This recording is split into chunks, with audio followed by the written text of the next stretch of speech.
Hello YouTube, this is a July 2019 updated non-budget Phantom Knight deck profile. So my last PK video was received well, so I feel that people really do like the PK deck. And I'd quickly like to say that my next videos are going to be Noble Knights and Cubics. So stay tuned for those. And this deck has some newer cards from Savage Strike and onward that support rank 3 kind of spam and such strategies, but the deck still doesn't do much in terms of negation. It's more of like a beatdown thing. So still a strong deck though, so let's begin. So we start off with the obvious triple of the level 3 Phantom Knight monsters, the 3 cloaks, the 3 boots, and the 3 gloves. So cloak is usually the one that you want to see in your graveyard because it can search either traps or monsters, but boots is overall my favorite because its non-banishing effect is so useful. It being able to special summon itself from the grave or from the hand if you control a PK monster. Gloves is actually good too though because you can dump a card like Wing or Sword and then special right back from the graveyard a Phantom Knight monster, which you usually just used as material, only to be used as material again. So good card, gloves, all of them very good. The banishing effects. So now we have triple Junk Forward, which is one of many extenders in this deck. It's a free special summon if you control no monsters, so you know, very good to open, but if it's drawn a little later in the game, it can be kind of a lackluster draw. Still a good card though. Triple Psychic Wielder, which is probably a little bit more useful than Junk Forward because you can actually control monsters and still get that special summon effect. It's also a tuner, which is the reason I can run level 6 and 9 synchros, and it's a free special summon like I said, so great for that rank 3 spam.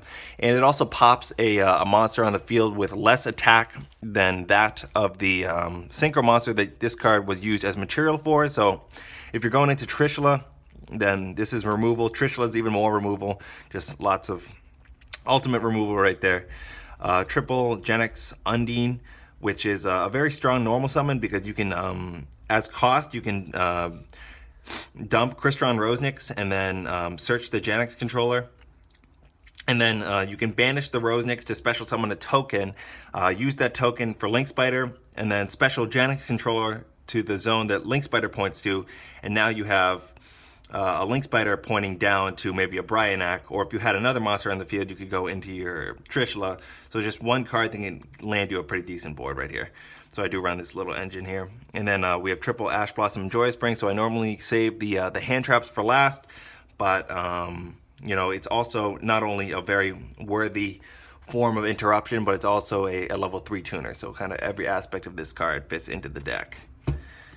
So those are the 3 ofs. And now for some 1-ofs for monsters, we have 1 Psychic Tracker, which is the same pretty much summoning conditioning as Wielder. It's just another free special summon and an additional option for emergency teleport.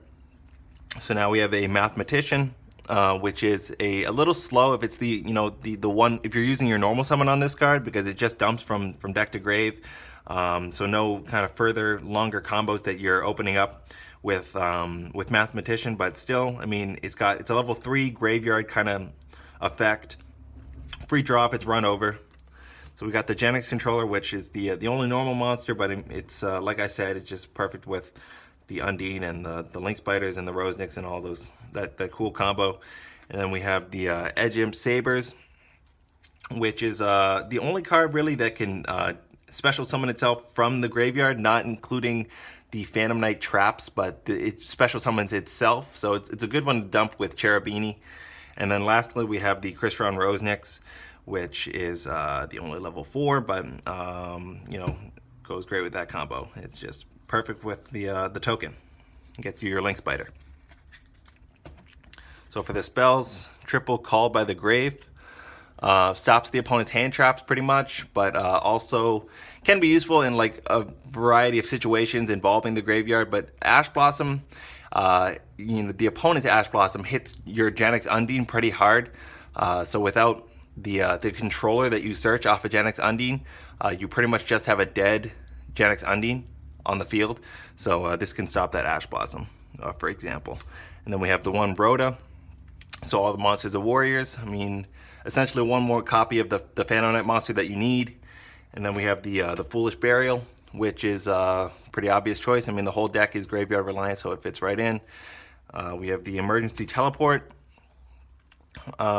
which is useful for bringing out one more level 3, which could be a tuner too. So for materials for the extra deck, and it's also a quick play, so if you really need to create a barrier between your opponent and your life points, you can use it as kind of a battle trap almost.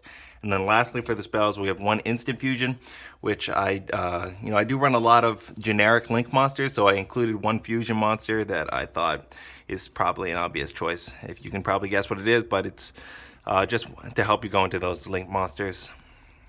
So for the traps, triple Fogblade, which, as I said in the beginning, interruption isn't really what this deck primarily does, but this card and Ash are really the two forms of interruption that you can achieve here. It can be annoying that you can't attack the monster targeted by this card, but if it ever gets to a point where you really need to attack the monster, you can sometimes pop your own Fogblade with Breaksword.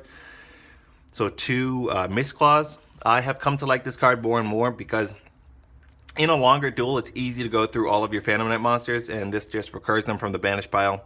And then lastly, a Sword and a Wing, which are pretty much very similar cards. They just protect from card effect or battle, whether continuously or not.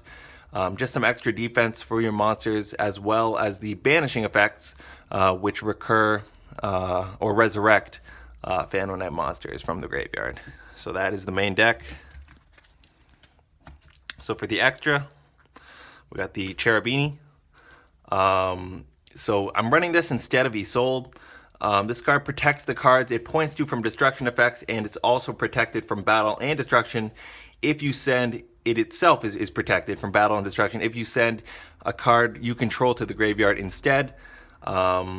So with Isolde, instead of Isolde, with the extra monster that you can special from the deck and the risk of running equip spells, Cherubini is a free dump to the graveyard of a level 3 monster. So the dump will either search you a Phantom Knight trap in this build, or it will search you Boots, which is another special summon to get you a bigger board. So it's a very strong card. It's I would say, personally, I would say lower risk but lower reward than Isolde. So just an alternative for Isolde, but it's the newer card, so I included it. So we have the Phantom Knights of Rusty Bardich, which is another Foolish Burial type effect here. As well as directly setting a trap from the deck. So this card, like Cherubini, can also extend your plays by helping you search Boots, which is just one more special summon to pull off an extra deck summon. And Rusty Bardich's arrows are also great because it works in the main monster zone or in the extra zone.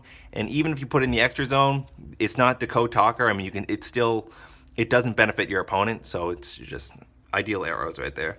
So we have the Link Spider, which I said multiple times is perfect for the Crystron token.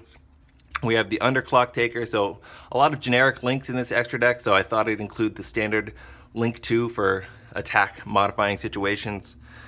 We have the Nightmare Phoenix, which if there's one that you really do need, this is pretty much it. The thing is, after you use this summon effect of Nightmare Phoenix, you're going to need a Link monster that points down to link it into if you want to keep going with your extra deck plays, because it doesn't point down. But still, obviously, needless to say, great card. Nightmare Unicorn. This card's effect does target, unfortunately, but shuffling into the deck is a form of removal that most cards do not have protection against. So also, it's a great alternative to destruction. Then Borreload Dragon, and move these over to the side a little bit. We also have a Borrelsword Dragon. So just cards that can really end the game right here and go in so many extra decks. And Borreload too. I mean, Borrelsword is obvious for the massive damage, and Borreload has great protection too, because it can't be targeted by monster effects.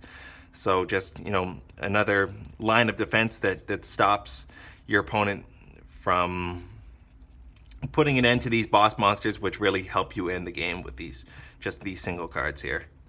So those are the links. And then we got a Thousand Eyes Restrict for our only fusion. So I did include that instant fusion. So Thousand Eyes Restrict is to help you go into your link monsters. It's like mind control. It eliminates the opponent's resources and is also a free material that only costs 1,000 life points instead of something like a normal summon. So now XYZs, we have Double Break Sword, which pops a card on each field. So it's just easy removal, and a lot of times you can pop your own back row. We have a Levier for special summoning those banished Phantom Knights and helps to go into more extra deck monsters with that one additional material on the field. And we have a Gossip Shadow, which is a high defense monster that interrupts monster effects. So this can sometimes be the only form of disruption that you have. So again, I do like that it has 2600 defense. And then for 2 synchros, I have the Brionac as well as the Trishula. These are some of the best generic level 6 and 9 synchros, as they both have really killer forms of removal, both of which are non-destruction. So that is pretty much my deck profile for Phantom Knights July 2019. Hope you enjoyed it. Again, Noble Knights in Cubics coming up, so stay tuned. Thanks, have a good one.